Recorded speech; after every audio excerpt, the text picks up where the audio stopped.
Bonjour, c'est Isabelle Gillet, votre conseil en harmonie d'espace chez Sérénité Habitat. Peut-être est-ce que vous envisagez de réaménager chambre ou bureau pour la rentrée scolaire et souhaitez bénéficier des prix attractifs du moment dans les magasins.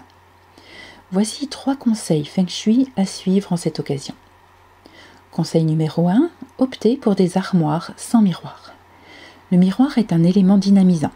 Placé dans la chambre, d'autant plus s'il reflète le lit, il va nuire à une bonne qualité de sommeil.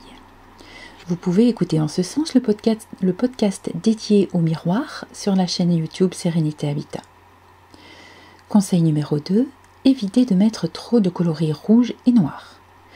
L'ambiance New York ou drapeau anglais est en vogue actuellement pour l'aménagement des chambres, mais elle ne convient pas, surtout aux enfants. Le rouge est un coloris yang. Il peut être utilisé par touche, mais il est à éviter pour un enfant déjà très dynamique. Préférez des tons plus naturels.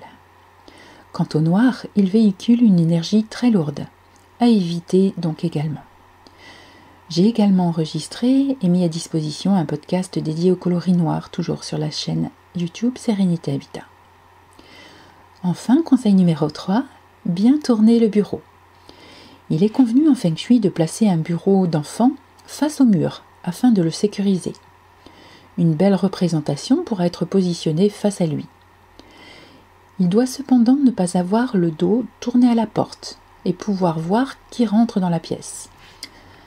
Cette disposition du bureau convient jusqu'à l'adolescence.